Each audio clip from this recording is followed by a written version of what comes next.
hello, Legacy Builders. It's so great to connect with you. For those of you whom I have not met, my name is Rita Stewart, and you can find me at iLegacyBuilder.com. I love to come aside individuals and entities to support you with leveraging the internet and social media to grow your business or your cause.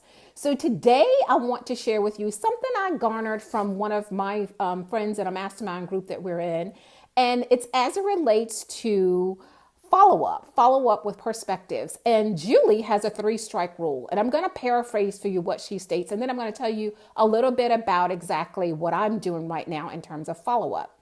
So Julie says, she's connected with a prospect. They've scheduled an appointment. She calls the appointment and they don't answer. They don't pick up. So she says, hey, I'm just following up with you. We had an appointment scheduled this time. I'll reconnect. That's strike 1. Strike 2, she calls back and she says, hey, John, trusting that everything is okay. We had a time scheduled. If this is no longer something of interest to you, that's fine. Okay, she hangs up. Strike 3, when she calls back. Hey, John, I've tried to reach you again. If this is not something you're no longer interested in, I'll just go ahead and take you off my list. Thank you for your time and continued success to you.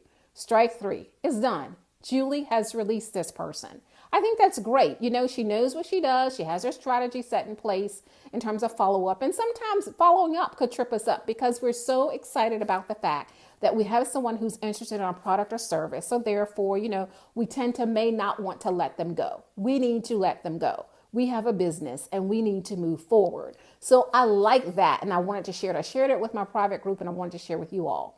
However, this is what I'm doing right now in terms of following up in one of my business niches. The response rate has been extremely good. So what I've had to do, I would say over the last 2.5 months, I posted this Facebook ad in August and I have over like 2,500 opt-ins. And for me, for this particular niche, I get the name, I get the email, as well as a telephone number. I actually follow up. I call them back. But that's what I feel I need to do for this niche.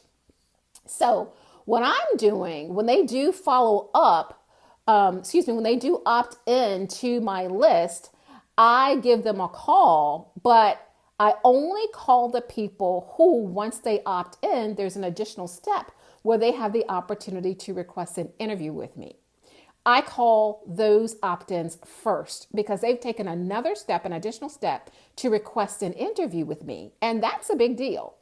If I don't connect with them, I will then immediately follow up with an email letting them know that I tried to reach them and what their next steps can be.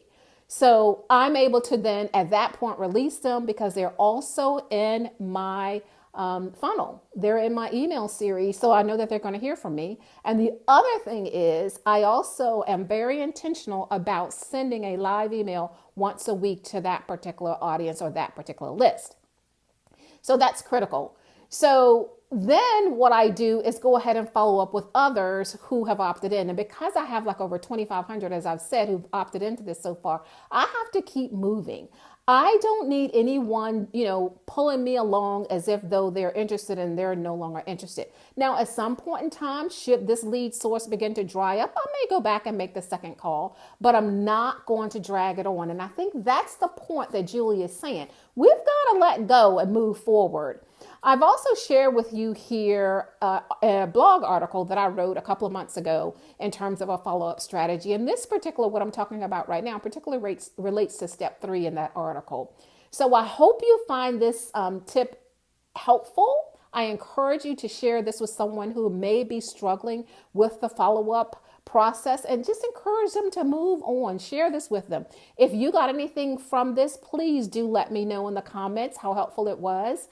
And again, you can find me over at iLegacyBuilder.com. I'm Rita Stewart, and I am an internet legacy builder. And you know what?